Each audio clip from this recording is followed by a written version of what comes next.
Hello, everyone. Welcome to TV Literate, a podcast that unapologetically enjoys trashy TV. I'm Gillian. And I'm Megan. And we're back. We're back. We're back yet again. We're here. We're here. We're living in a little bit of fear. Yeah, you could say that. I don't even know. I know I passed the 140 days in quarantine mark sometime last week, so yeah, just really thriving right now. Really thriving. Just, But it does mean we've watched a lot of trashy, great TV. It does. I mean, that's the one good thing about quarantine is it gives you a lot of opportunity to just watch trash TV because that's literally all you can do. Mm-hmm. Like, it's the responsible thing for you to sit home and watch trashy TV. That's the responsible adult thing to do. I'm being, patriotic and supporting my country by sitting at home and watching TLC. Exactly. Gosh, it's beautiful. A beautiful time. I know. Except everyone's dying and, but other than that. I know. So, Gillian, what have you been watching this week?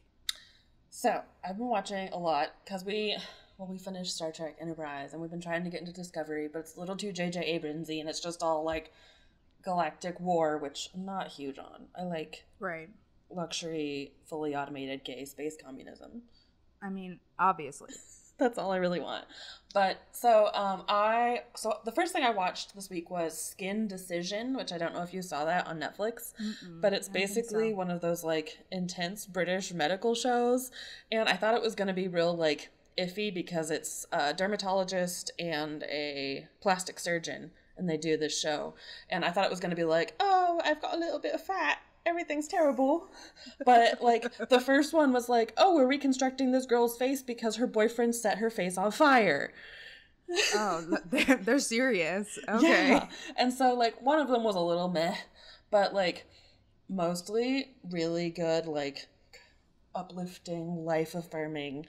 Things will get better even if your husband or ex-husband killed your 2 children and shot you 9 times and we're reconstructing your body. Wow. Yeah. Yikes. It's a lot. It was way more stressful than I thought it was going to be. Wow. That's a serious show right there. Yeah, dude. So then we switched up to Umbrella Academy. Season 2 came out. So that's true trash. Just so much trash. And, oh God, last night I started, The Osbournes Want to Believe. It was the premiere episode last night at 10. You were telling me about this. It is surprisingly good. Very funny. Ozzy Osbourne still not entirely sure how he's still alive because no one is. He's mostly not. This whole time he's sitting in this chair just watching it being huh? Yeah, he's some type of zombie creature, or at the very least he has several Horcruxes that he's not entirely there. Oh yeah, definitely. I mean, he's bitten the head off a bat, so. Mm-hmm. Yes. Supposedly. I don't know if that's true. I wonder if they have a Snopes on that. No idea. Actually, I mean, I just assumed it was true, but that's dangerous of me to do that, so. I mean, it does play into his vibe.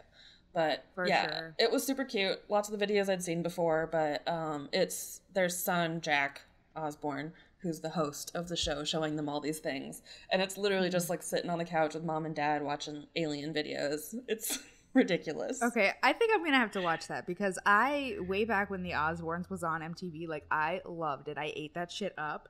So I think, especially because I'm into paranormal stuff. We're gonna talk about some paranormal stuff later. I think it sounds fun, so I think I'll probably have to give that one a try because it sounds light and easy and and Sharon Osbourne has always been hilarious to me. Just how she picks up on the smallest thing to just make ridiculous, and she does it a couple times in the first episode, and it's beautiful. And at one point in time, she's talking about why her hair is so short. It's because she dyed it too much, so it just all fell out. Nice. So now she's just platinum blonde, and she's I wish it was longer. And I'm maybe stop dyeing it platinum blonde now too. That certainly is not helping, I would imagine. But it was cute because they had behind the scenes and stuff since they're just filming it in their house because it started after quarantine started. Oh, cool. So they just have a little TV studio set up downstairs that they go and shoot, apparently. God, I just love seeing how like television shows are adapting to life in quarantine. It's so interesting. I feel like it's gonna be really interesting to look at this time period in television in the future when hopefully Corona's over, if it ever is over. We'll see. We'll not think about that too hard. Yeah. So what have you been watching? I actually had things prepared today. Yeah, I was gonna say I feel like I haven't really been like super into anything lately, which has been upsetting. But I have watched. I think I talked about this a couple weeks ago, but I've watched a lot more Jeopardy because I think Netflix put some more Jeopardy episodes up, and that's been amazing. I love Jeopardy. I love trivia, anything. So I love Jeopardy. I've been watching a lot of that, and then Kyler and I we took a little break from Survivor after season 40 ended in May, but we needed some more Survivor, especially since they announced that there's not going to be a Survivor season in the fall, which, like, I mean, we knew it was going to come.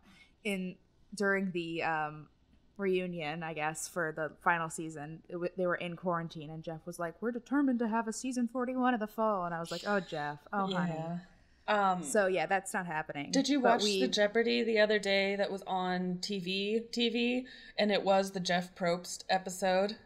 I saw that it was on and I have it recorded, but I haven't watched it yet. But I cannot wait to watch it because, I mean, two of my favorite things in the whole world. That man has not aged a day. Like, he popped out of the womb looking 35, but he still looks 35. He is a treasure. He ages like wine. But I love me some Jeff Probst, okay? But anyway, so we rewatched, I think it was season 33. It was Millennials versus Gen X, which is like a really cheesy premise, and it was cheesy, but it's actually a really good season in terms of like players and gameplay and stuff. So we rewatched that one, and then we went way back to like 10 plus years ago. We watched Survivor Samoa, which is Russell Hance's first season, who is like, he's the worst, and we wanted to watch it, so we watched that, and it was amazing and annoying. And yeah, that's really what we've been watching this week. Because you've been making beautiful embroidery, though. Oh, yes. I've been embroidering up a storm. I'm so mad. You're so good at it. It's just so fun. It's just so relaxing to me. I don't know what it is. Yeah. I just don't, like, I'm pretty good at sewing, but it's never been relaxing for me. Like, it always requires 100% of my attention all the time. Yeah, there are definitely, like, certain stitches that are like that for me, but most of the time I can pretty much, like, watch something or listen to something and do it at the same time. So it's like the perfect hobby for me because it occupies my brain in like the right ratio. Yeah, and your hands, because that's always the thing that gets me when I'm just like trying to just watch something. I'm like, okay, I really want to pay attention to this, and then I'm like, and I either like bite my nails or I'm like over here like brushing my hair with my fingers like a crazy person. So yep, that's me. We love anxiety, don't we? Oh yeah, it's so fun to not be able to focus on anything, even the things you love. It's great. Oh my god, being mentally ill is so fun. Quarantine, baby. Quarantine. I've decided to call it quarantine, like CORN. Just quarantine, mix it up. I love it. Yeah, it's fun. It's the season of quarantine now. It is. Oh my god. We, just to kind of introduce what we're going to be talking about, we're going to talk about the TV show Ghost Hunters. We're going to talk about a couple of one of the first episodes from the first season and the first episode from the second season and kind of compare them. But watching this, like all the paranormal, it just made me like I need it to be October like now. I know. It needs to be fall. I need Halloween. I need spook. I need chill. I need leaves. I need it all. I'm a basic white girl, but I love fall. 100 days. I think it's like 97 days or something till Halloween now. Oh God. And the best part is that Chris, he has just said that I can't put up Halloween decorations in the summertime, and the summertime ends August 1st. So yeah, exactly. So you're good to go. I get to get out the decor this weekend. Yeah, and I've seen people on Instagram already getting stuff out. So I mean, I think you're good. Summer's over. As far as I'm concerned, after my birthday, which is July 18th, like that's the end of summer. We can just move right on to fall. And unfortunately, it's been hot as shit until like October and November here the past couple of years. Yeah, it's awful. Thanks, global warming. Thanks. It's gonna be a real fucked up October, thinking about it. Sorry, I bring that one down a bit, but like, we're gonna have flu and COVID. Yep. I'm in double lockdown. Yeah, shit. And all we're gonna do is watch spooky movies. Maybe we can turn this into a spooky movie podcast. Hell yeah, I'd do that. I fucking love horror movies of any type. Like, even the bad horror movies are incredible. I would watch any horror movie. There's a new one that just came out on Shudder called Host, and it's the first movie to be released that was shot after quarantine began, and it's essentially like Paranormal Activity mixed with like Searching or the, you know, the computer ones. What are the computer ones? I know what you're talking about. Friend like Request? Unfriended. I think it's Unfriended. Yeah. Yeah, those I fucking love found footage of any type. Oh my Yes. God. Yes. Yes. Okay, we need to do a horror movie podcast here now, so. Okay, cool. We'll do it. We'll do it. Okay, so let's get back on topic. Yeah, well, I mean, we're still technically on topic. But It's true. But let's talk about trash TV and ghosts. Ghost Hunters. Ghost Hunters! We watched so the reason we're kind of watching this is because I think the second season just ended in like May or June. And these are the like revamped versions that they're no longer taps. It's no longer the original cast. Right. So we hadn't really dug into these, and they put them out on Hulu. And so, or at least the first season on Hulu. And it's been really good and really nice. And it has done a lot of good to my soul to have some ghost hunting. Aww, I'm so happy for you. That's always so good when like you come across something that you just like really needed in that moment. Oh my God. And it's like the perfect thing for me. Like, for the cathartic things for me are not the things that like scare me and continue to scare me throughout the day, but like jump scares and like little like, ooh, spooky, and then it resolves and everything's okay is exactly the level of like fear catharsis I need. Yeah, definitely. Yeah, it's not like, it doesn't really give you anxiety because it's like nothing is gonna hurt you and it's solved, so it's like you're good to go on both fronts. And I specifically like Ghost Hunters a lot because they do try to debunk all of it. They do, yeah. I noticed that, which is good because not all shows are like that. They're just like, there's a moving particle, it's a ghost, but it's like, honey, that's like a cobweb. Yeah, really, yeah. You're like, one of y'all just walked through and stirred up the dust. Yeah. Okay, so do we want to start? So the first episode was called School Spirit, and it took place in a century-old high school in Pocatello, Idaho. Yep, and Pocatello, go. No, I was just gonna say I love the idea of a haunted high school. Like, that's incredible. And it's not one you see very often on these type of shows. I feel like not like a school that's being like actually like used as a high school now. Like it's cool. I liked the setting of this one a lot. I did too, though it was just really put me back in the, oh shit, this is Idaho. This is America. Because I was like, oh, there's just a lot of Indian chief imagery in this. Always. You know how it is out there. Honestly, in a large portion of the country in general, but definitely in that part in particular.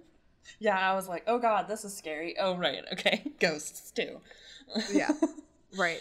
Okay, so yeah, it was built in 1892, the Pocatello High School, and let's see, they had lots of urban legends. In the 1950s on, they say that someone drowned in the pool. They said that a librarian hung herself from the chandelier, but... In the library, I loved that one. I'm like, oh yeah, of course. That library was the librarian. Sick, though. It looked awesome. That chandelier, like, damn, that did, like, my high school library did not look like that. No, my high school library was like the stucco drywall like thing, gray shelves, depressing green carpet. Mine was like in the center of the school, and the way that like our school worked was you could get up like on the second floor, you could look down and see like there was the cafeteria on one side and then the library on the other, so like perfect for like a school shooting situation, you know. That's what I literally always thought when I was there. But anyway, it just felt like a prison library. That's what it felt like in high school. And I didn't have a fancy chandelier, and I know, what the fuck. I just want a fancy, like, the fancy high school in town down the street from us on Ninth, and that would have been cool to go to school in. Yeah. Yeah. Sorry, listeners who are not from Huntington, you have no idea what I'm talking about. Move to Huntington. It's that local flavor. So, I don't know. Do we want to, like, so they did good. They debunked all of the urban legends. Like, there was never a pool, which was hilarious. They talked to the historian, or like a historian, who said, there was never a pool, so nobody could have drowned. And also the chandelier didn't get there until the 70s. And like, obviously, if it would have happened in the 70s or after, like, it would have been reported. People would know about it. So, that was all bullshit. There was like some like surveillance footage that they had caught with like the lights going on and off, and then there was like what appeared to be some type of like apparition going into a room or something, and they debunked that. I liked that they like took their time to debunk it, and they saw that like there was like a cobweb up on the camera that like obviously would have just like waved in front and caused it to like catch on the video the video footage. Well, I went back and watched the beginning of the episode again after the end of it and watched that video again, and I was like, yeah, that's definitely just a cobweb, because it's just like 100%. After they said it, it's like definitely, there's no doubt in my mind. And I always love when ghost hunter shows really like will debunk things, even if it like won't make the footage as compelling. I'm glad that they actually like take the time to see if it's really happened or not, because it helps with their credibility a little bit. That is one of the things that I do like about the revamped version of Ghost Hunters, because while they did this in like the TAPS version early 2000s Ghost Hunters, it didn't feel like they were as prepared. Like, I feel like they didn't have like a researcher on their team. They were all researchers and whatever. Like, it seems like they've really taken this much more seriously to be like, okay, we're gonna assuage your fears, not have a fun ghost TV show. Right. And I think a lot of like they also have a lot more experience now, so they probably understand like the common things that can be, taken as paranormal activity but are really just like cobwebs. Cobwebs and loose screw flashlight tops. Right, exactly. That was a real hard sentence to get out. It was. In my notes, I did just write, how fucking nice is this school, like 3 times. It was amazing. It was huge. It was like, god damn, that's a nice high school. Yeah. Okay, so let's see, we'll talk about maybe a little bit what they supposedly found. Yeah, let's do it. So, the spiderweb in front of the camera was night 1. And then this one was cool because they went into the gym the first night and the second night, and the first night was Brandon and Mustafa. Brandon's the tech dude and Mustafa's the researcher. And they heard tapping from the bleachers, and then Mustafa got like freaked out. Yeah. But he also said that like he felt like somebody was touching him. Was that him? Yeah, that was him. He felt like somebody was touching him, but like not in like a bad or threatening way, in like a comforting way. Yeah, he said it was like his grandma like holding his head against her. Yeah, and he had like a surge of emotions, which is interesting because that's exactly what the girl from the next night reports feeling. Like she was sad and felt like comforted, and she'd been hugged from behind, and she was like crying. And like, it's just interesting that on 2 separate nights, 2 different people reported feeling the same exact thing. So that's cool. Yeah, no, it was maybe not necessarily convincing all the way, but it was like, was interesting. It was definitely weird that they had the same kind of things. Yeah, I don't know. That whole gym was creepy feeling though too. Yeah. The other place that they went was the theater. And the first night, all the lights went out. They just like dimmed out, and that was funny. Yeah. They dimmed out, and they got that on camera. What else did they do? I guess one thing that they did was that they talked to an electrician, who looked at the videotape of like the one with the cobweb, because the lights kind of were acting funky, and they consulted with him, and he had said something about how it could be a result of like a power drain and the fluorescent lights like reacting to something draining its power. And then the paranormal investigators were like, could it be the ghosts draining the power? And so then they busted out that fucking whirligig Tesla machine in the theater, which cracked me up. It was just like, wow. Oh, get down with the sickness, not COVID. Hell yeah. Not that one. Yeah, so that was hilarious, the little spinny whirligig. Personally, I love that they've gotten some, like, ridiculous tech now. Yeah, it's crazy. It's really crazy. Oh, yeah, you know, I'm just carrying around a Tesla coil. It's like we're in Jim Jarmusch's Coffee and Cigarettes, just, I'm Jack White. Sorry, that was like deep cut film kid. I loved it, though. It was amazing. But yeah, no, it was hilarious. And then, of course, the flashlight drained. Yeah, right. By the ghost. Which, yeah, I guess. Yeah. I don't really know how I feel about that, like, as evidence in and of itself of, like, electronics draining. I know a lot of times it, like, gets reported on this, and it might sometimes have something to do with it, but also just, like, sometimes electronics just fail, so... Yeah, and, like, electricity is kind of magic. Yeah. Especially really from batteries. It's just, like, tiny little magic beans that you stick in things to make them work. That's exactly what a definition of a battery is. Little tiny magic bean. I mean, magic bean. I don't know how batteries work now that I think about it. How do they? I don't have any idea. Not thinking about that too hard. Yeah, you don't want to. I'll unravel the fabric of the universe or something thinking about batteries. Yeah, it's not a good idea. Don't go down that hole. But yeah, I feel like they got a couple of like voice recordings that were like kind of cool, but I feel like they didn't really get like a ton of like solid evidence about whether or not this place is actually haunted. Like it just seems like maybe it has a kind of a creepy feeling. Maybe because it's an old ass building. It's just old. Yeah, it's really fucking old, and that's just how it is in old buildings a lot of times. Yeah, especially ones that have electrical issues. Because like, dude, I always thought, like, I watched Ghost Hunters as a youth, and they were always talking about how, like, exposed wiring can make you feel shitty and, like, feel weird and anxious and stuff, and I had never really, like, experienced that. I grew up in Colorado, so everything's relatively new. Like, there's not hugely old buildings with wiring that's been cobbled in or whatever. But, hilariously, it happened here in Huntington to me in the fucking Best Buy because they don't have, like, anything dampening all the cords in the ceiling. And I was like, that sounds right. Why do I feel so, like, agitated? And I was, like, losing my mind in a Best Buy. Yeah.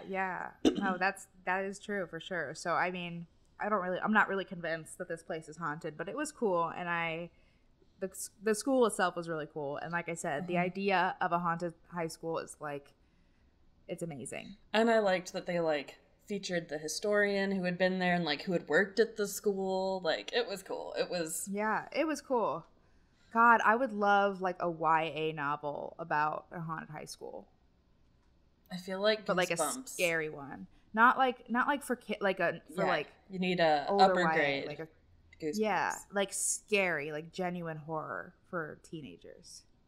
Yeah, but the school is haunted, and it's like a series. Hell yeah! Whoever's listening, write that for me, please. Yeah, or if you know of a book like that, please. Oh yeah, email recommend it to me.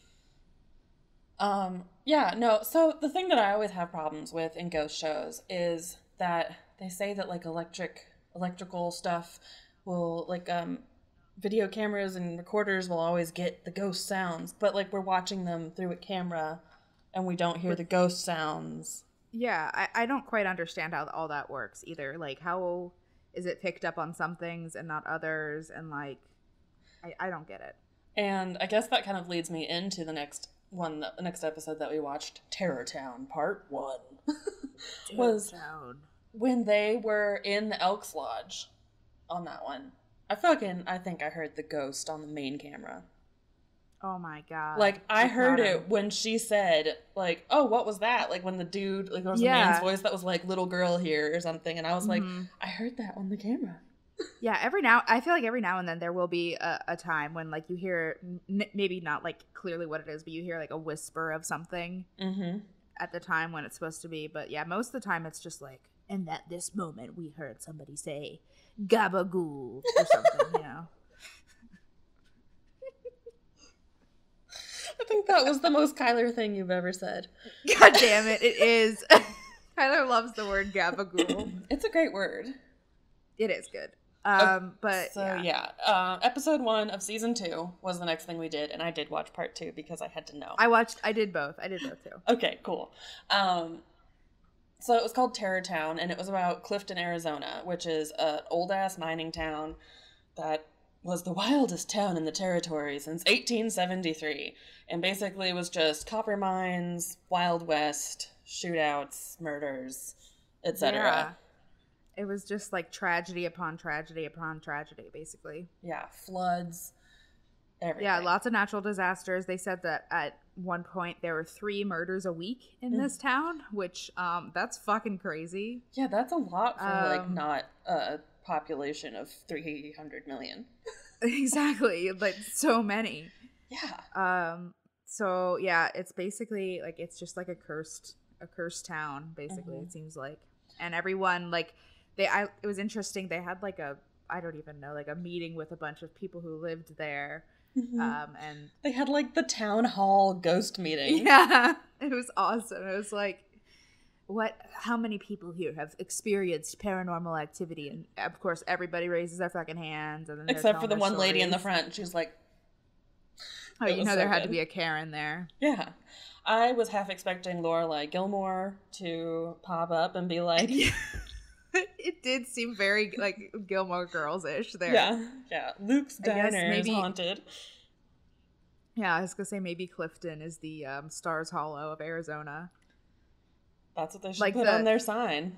Yeah, it's like the I don't know, the foil to Stars Hollow because it's like cursed and yeah. It's like, what's the opposite of stars? Like sun, mountain. Sun is a star. Oh shit. What's the opposite of a star? Black hole mountain? That's what it means. Instead of stars hollow. There is an opposite of a star, but yeah, black. I love it though. Pulsar mountain.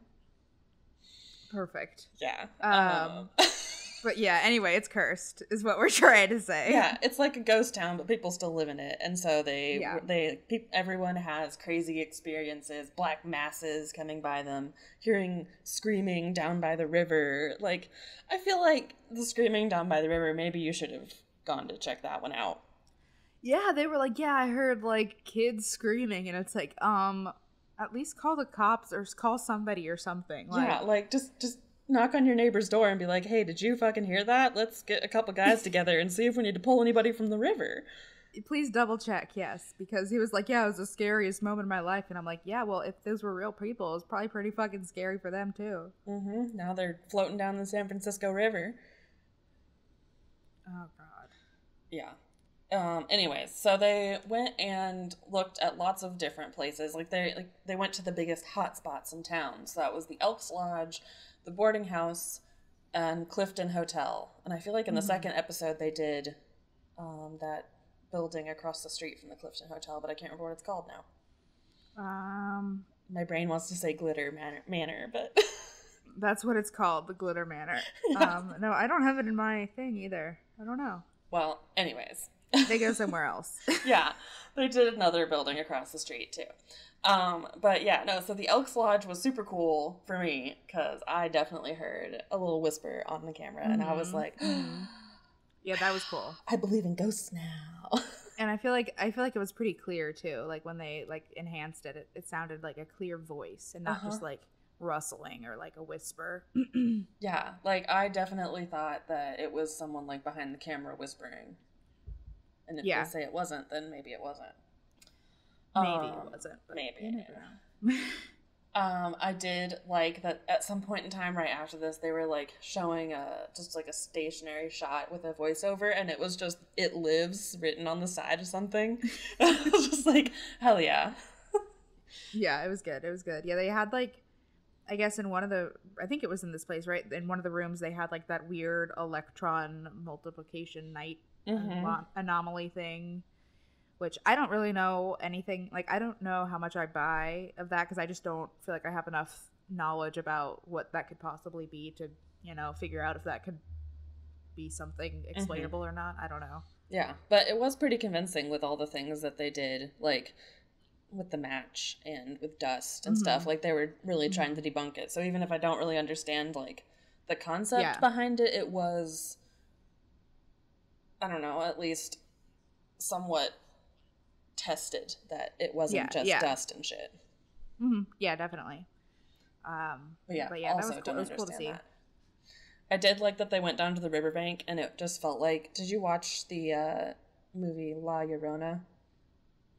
No, I have not seen that one. It's in the Nun universe, the Conjuring universe, obviously. Yes. Oh, yes. But you'll like the opening scene of that movie is very much what they did. In this, it's just like, no, don't go down to the riverbank, guys. Awesome. Now I'm gonna have to watch it. Yeah, it was good. It was. I mean, it wasn't good, but it was good in a bad way. I mean, it's a horror movie. Like, I know what I'm getting myself into with that kind of shit, and I love it anyway. Yeah. So then Clifton Hotel was where they heard the torturers screaming coming from the river, and it's like, please, sir, please, please go look at that. That whole hotel was ridiculous, though, because they were like, we're gonna open it this fall, and you're like, honey, you don't even have drywall up. Like, yeah, like it's an old ass building. Things. Yeah, learn to plan things, learn how time works, and you'll figure out that that's not going to happen. Learn how time works. Tell that to a ghost. Exactly. They didn't really get a lot in the Clifton Hotel, I don't think, other than they heard like a screw dropped on the floor. Yes. Which they found. Which could be anything. Like, I don't things fall for no reason all the time. Yeah, or it could have gotten like lodged in their pant cuff and it fell or whatever. Like, shit's weird. I once found a screw in a Wendy's hamburger. Oh, well, shouldn't have been there. Nope. I went back around and brought it back and gave it back to them, and they're like, oh yeah, that's from the hood of our ovens. And I was like, cool, thanks. Okay, so what, can I get another sandwich? And they're like, yeah, and that's it. Bye. Cool. Yeah, my mother-in-law found a screw in her salmon at Bob Evans or something. Sick. So, yeah. Haunted salmon. Yeah, it's all those ghosts dropping screws. Okay, and is this the place where that one bitch falls down the steps? Kristen just like fucks up down the stairs. I don't know what it was about that situation, but I was so annoyed by her. And she was like obvious and like, yeah, she fell down the stairs and she's like, that's never happened to me before. How could that have happened? It's like, bitch, it's fucking dark. Like, that happens. You fell. And it's like freshly painted stairs. Exactly. It's like, she was acting like there was no other explanation. And when everyone was like, oh, are you okay? She's like, well, I shouldn't be, but I am. And it's like, I fell down 5 stairs. I should have broken every bone in my body. And I'm like, I have fallen down so many stairs in my life. I know, me too. It's like, honey, your tailbone's gonna hurt. I could not, like, her reaction to that, and it continues into the next episode too, like she's always talking about it. Like, I just could not focus on anything else but how annoyed I was with her because she kept talking about it like as if that's conclusive evidence that it's haunted. Like, bitch, it's dark, you fell down the steps, it happens, own it. Yeah, you're like, show it to the people who own the hotel so maybe they can put one of those little grippy things. Exactly, yes. So that everybody else doesn't fall on their ass, because you, miss, never falls on your ass, fell on your ass. Yeah, imagine people like me who always falls on her ass. God, one time I was carrying a big basket of laundry down the stairs, and they were hardwood stairs, and I fell on like the third stair, and it was like 17 down. It was a lot. Oh, God. And I did it in front of my friend's family. Oh, hell yeah, that's awesome. And it was like fully visible. It was like the stairs that go up to the house, but on the other side there's like the front door, and on that side there's like the living room, and it goes up to the bedrooms, so there's just bars on both sides, like railings that you can see through, so the whole fall was visible. You couldn't ask for much more than that. It was fun and great. Remember the time when I was walking up my front steps with my puppy in my arms, and the first day of quarantine, and I tripped and I broke my foot, and it was awful. Mm-hmm. How's your foot? It still hurts too. Like, it's really been bothering me this week. I don't know why. You're probably gonna have to like go to a foot doctor. Oh God, no more doctors. I'm done. I know. I feel ya. Fuck doctors. I mean, good job, doctors. But also, fuck you. Fuck you. We don't want to have to talk to you anymore. Please. Just please give me my refill for insulin that I've been taking for 16 years. I don't need to see you. I just need to get insulin to live. I don't need you. I'm still diabetic. Please just give me the insulin. You roll up to the doctor and you're like, nah, dude, I fixed my type 1 diabetes, my pancreas. It's good now. Bye. Guess I don't need this. I'm selling my insulin on the black market. God, that'd be amazing. Not to sell it. I would just give it to people because people are literally rationing their insulin right now because it's so expensive, which is cool. I know. If only there were some like magical Young Living doTERRA diet that would give you your pancreas back. No. No. Yes. It is a stance of this podcast that we hate MLMs. Yes. Especially ones that prey on people with disabilities. Yes, it's really not cool. It's not. It's not. Did you know that the Young Living guy accidentally drowned his baby? Wait, will you repeat that? What? The dude that started Young Living Essential Oils was originally a doctor. He was doing like birth doctoring or whatever, and he had his wife give birth in a pool, and then they left the baby underwater for 8 minutes. Yeah, I think you might have told me about this before, because they thought he could breathe or whatever with the umbilical cord, and it's like, what the fuck? I know, I am perpetually freaked out by that, and I learned it on the Dream podcast, which if you hate MLMs, listen to the Dream, because it's great. Yeah, for sure. There's some free advertising there for y'all, but shit, it's good. If it's good, we gotta say it. That's our oath. If it's good, we gotta say it. Gabagool. Gabagool, everyone. What was the meme that he got that off? It had Tony Soprano. I don't know. God, I can't remember what it is, but it was really funny. They named him like Tony Gabagool. Yeah, yeah. Well. Kyler loves Tony Soprano. We actually, the only piece of artwork that we have in our bedroom is a replica of a painting of Tony Soprano with his horse Pi Oh My. Wow. That's the only piece of artwork we have in our bedroom. That's amazing. We just have watercolors of plants. That's cool. I like that. That's soothing. Yeah. Gabagool. Gabagool. Okay. That's what I'm gonna make you for Christmas, is just in those little like 3x5 picture frames. I'm gonna do art of each letter. Gabagool. Oh fuck, amazing. That's what the title of this episode needs to be. Just Gabagool. Episode 19, Gabagool. The other name that I was throwing around is because I fucked up typing the title in my notes document, and I typed Chost instead of Ghost, and I was like, Chost Chunters. Chost Chunters. There was a guy on Jeopardy that I was watching, and it was like the teen tournament, or one of the college ones maybe, I think. And his name, I don't know why, but his name was like, made me die of laughter. It was Thatcher Chonka. Chonka, comma Thatcher. Yeah, it's like, that's such a good name. Chonka. Shout out to Thatcher Chonka. Hope you're doing well, Mr. Listening. Chonka. Thatch. Okay, so do we want to talk a little bit about part 2 since we both watched it? Yes, you go. Okay, let's see. I didn't take as many notes. Yeah, I didn't. I mean, we'll just see where this takes us. But so they started out in a cemetery that apparently there were like a lot of dead babies and children buried there, and like people report being able to hear children singing sometimes.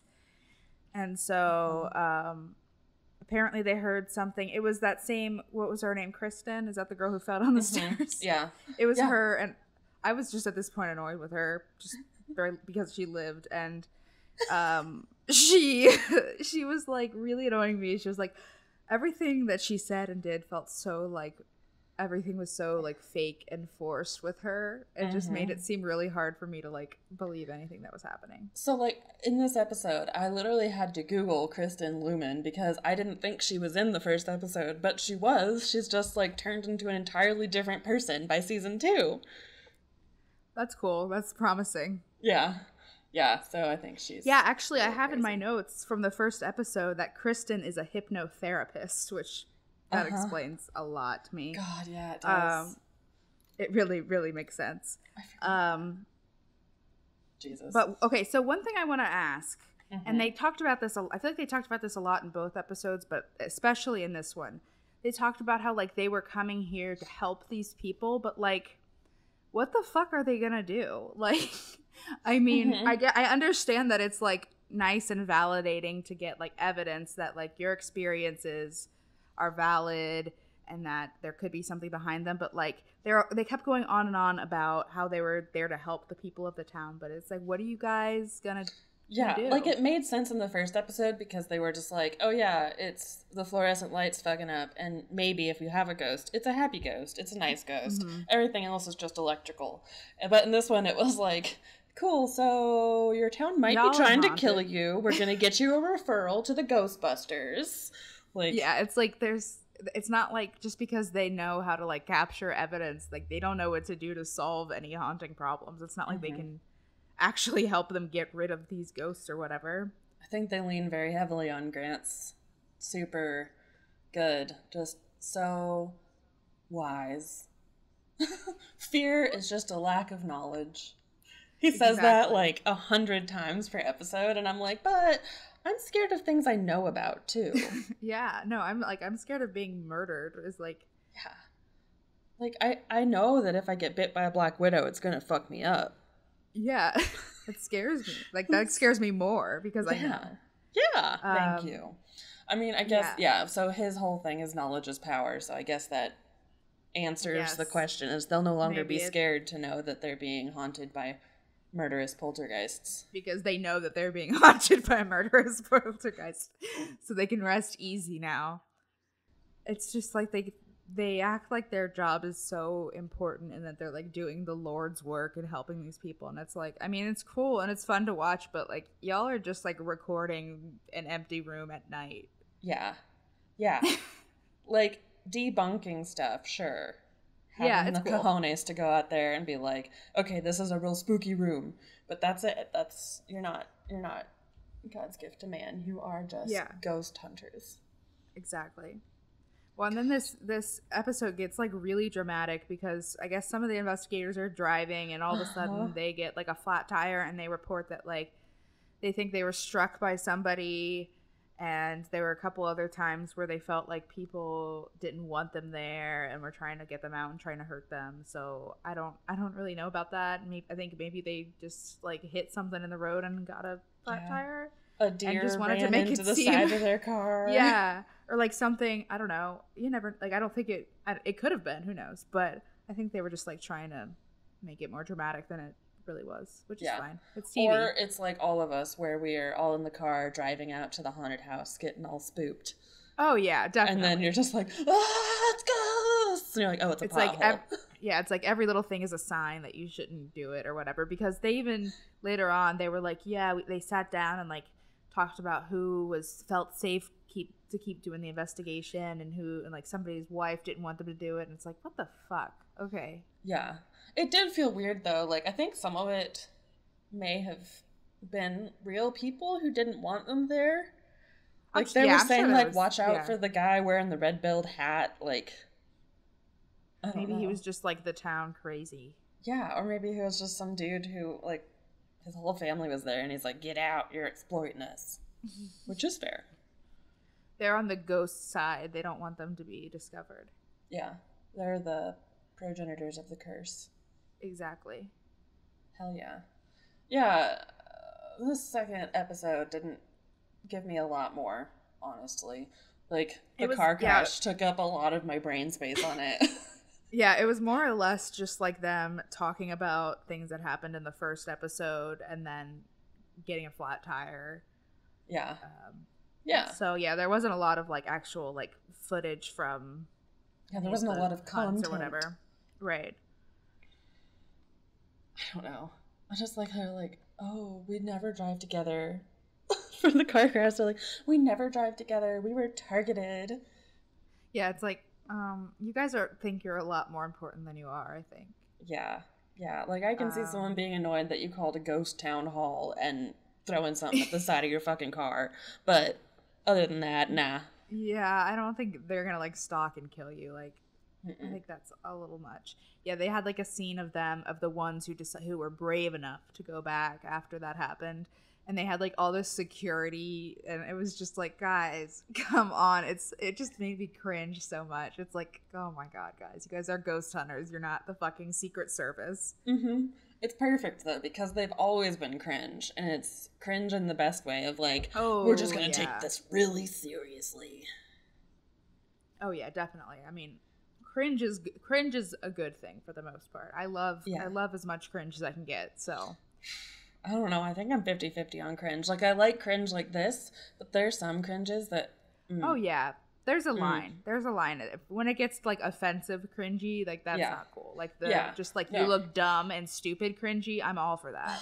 Sometimes I get too much secondhand cringe. Because then I'm, like, embarrassed for them, and they're not embarrassed, and I'm like, Jesus Christ, please just stop talking. You're making me suffer. It's bad sometimes. That's all right. I know I'm a sensitive person. I am too, though. I get that. Yeah. So, yeah. We did ghosts. We love ghosts. I love ghosts, too. This was good. This was fun. I love ghost stuff. I always have, and I always will. And then, like I said, it put me in the fall mood, so now I'm, like... ready for Halloween. So that is it for us this week. We will see you guys next week with another episode. If you have any suggestions for things you want us to watch, we're always looking for new trashy TV to talk about. So you can email us suggestions at tvliterate@gmail.com. You can follow us on Facebook, Twitter, and Instagram at tvliterate, and we are also on Patreon if you want to send us some coffee money or new microphone money if you were fed up with our microphone quality sometimes. Yeah. But we love you, and you don't need to give us money. Just talk to us. Yeah, exactly. Just recommend us books, recommend us TV shows. We love it all. We do. Just stop by and say hey. Mm-hmm. We're so bored and lonely. We are. We all should be. Yeah, lonely we should right be. Now, honestly. It's responsible to be bored and lonely. Yeah. So, let us know how your quarantine is. Don't fucking talk to us if you're out partying, please. Yeah. Yes. And wear a mask if you have to go out, please. Mm-hmm. Mm-hmm. Protect yourself and others. We love you. We love you. Stay safe out there. I am Megan. And I am Gillian. And we are TV Literate.